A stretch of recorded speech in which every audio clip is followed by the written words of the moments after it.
This episode is going to be about submitting to film festivals, so it's full disclosure time.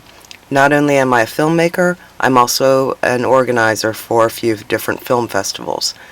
With that in mind, I'll be able to give you a little bit of an inside peek into what goes on the other side of the process. One of the common mistakes that a lot of new filmmakers do once they've finished their project is that they want to submit it to as many festivals as possible. They'll pretty much go with a scattershot approach, which is likened to just throwing darts at a board and seeing what sticks. The problem with this is that it can cost an awful lot of money. I have talked to people who have literally submitted their projects to 100 or more festivals, and with the submission fees being about $30 or more a pop, you can do the math there and realize that they've put in an awful lot of money for something that averages a 10% acceptance rate. Yes, I said submission fees. If you've never submitted to festivals before, it can seem a little strange that there's more than one tier of submission fees. This is done in order to encourage people to submit their work early. If a festival is being held in October, they might accept submissions up until August or September.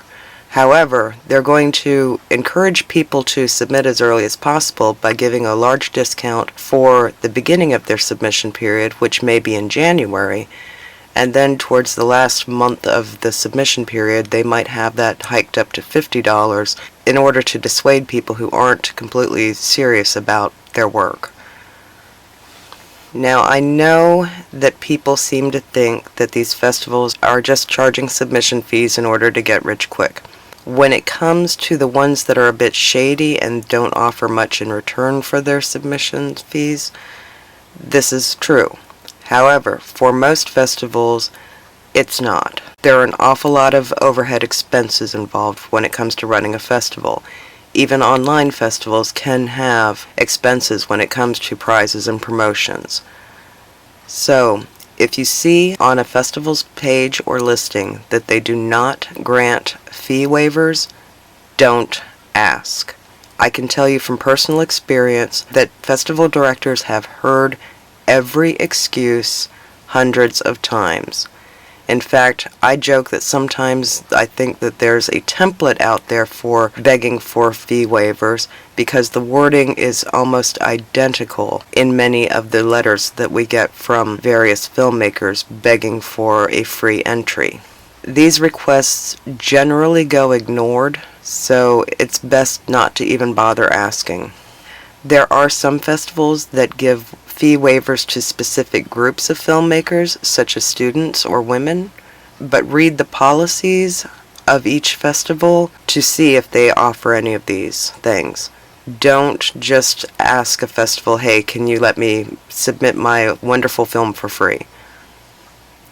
It's a good practice anyway to really pay attention to the rules and policies of a film festival. Every festival is different. Some have different ways that they want you to submit. Some have different runtime limitations. Some have different time frames in which the film had to have been made by. There are 100 little differences between the different film festivals. Some of them can read like novels, others can only be a few paragraphs long. But any film festival that you're interested in submitting to, read everything about it that you can. It will save you a lot of aggravation in the long run. Also, pay attention to genre. There are a lot of festivals out there that are very genre specific, even if they don't outwardly look like they would be.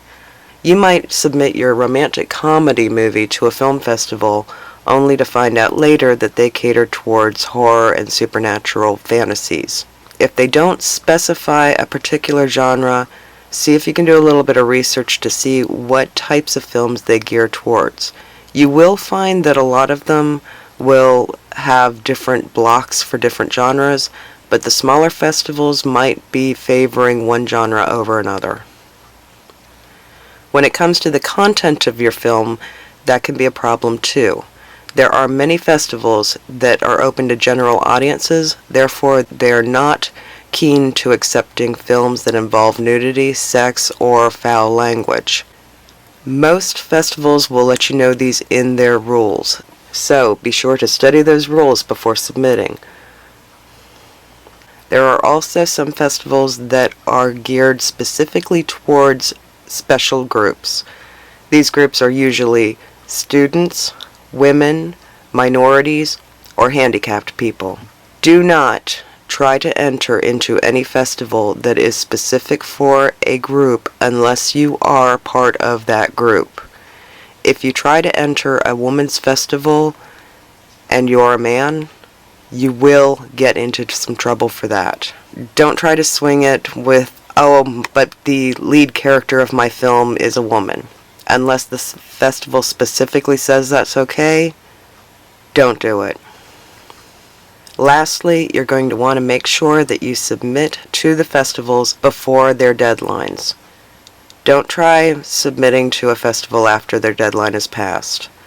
Some might give late waivers, but that's usually only for special circumstances. Don't send a festival your film after the deadline, and if they're using a platform such as Without a Box or Film Freeway, do not send them your film via email or any other format, unless the rules say you can. Otherwise, your email's just going to be going into the trash and your film unlooked at. If you miss a deadline, it's better to just wait until the next season opens and then submit then. If you get accepted into a festival, aside from the screening copy of your film, they may also ask you for promotional items. Get these materials to the festival as quickly as you can. There is nothing that drives a festival organizer more crazy than having to track down filmmakers to get their films to screen after they've been accepted. If you wait too long to get your materials to the festival, you risk them not screening your film. Many things are digitized nowadays, and it's not uncommon for all the films to be put together in a menu and ready to go weeks before the festival takes place. If you are not accepted into a festival, don't make the mistake of getting in touch with the organizers and giving them hell. It is not in your best interest to do this. First of all, a lot of us run or have a hand in more than one event. So if you scream at us and call us names because you didn't get into one festival, chances are we're going to remember you. And any other event that we have a hand in, you're not very likely to get into. What you can do is contact a festival and ask them if they can provide you some feedback as to why your film didn't get in. Now, a lot of festivals do charge for feedback, and they will do so after the submission period is closed if somebody requests it. So be prepared for that. Basically what you're asking them to do is go through to all the judges, get those notes together, put them all into a format for you and send them to you. It is work. Normally judges don't jot down a lot of notes other than for their own personal use when it comes to evaluating your project. If you want an actual critique, people will charge you for that. There are a few festivals out there that don't charge for basic feedback, and I suggest looking for those, especially if you have a low acceptance rate, because they might be able to help you figure out where you're going wrong. Another thing to consider here is that a lot of really great films don't get accepted into festivals. This is usually because a festival will get hundreds of submissions, and they might only have enough screening time to show about 30 of them. Given those odds, it is difficult to get into festivals. A film might be fabulous, but it might also have too long of a runtime to fit into a slot. So don't ever assume that you have not been accepted into a festival because your film is bad. The chances are really good that the judges thought your film was fine, but it didn't fit into a criteria or it didn't fit into the schedule.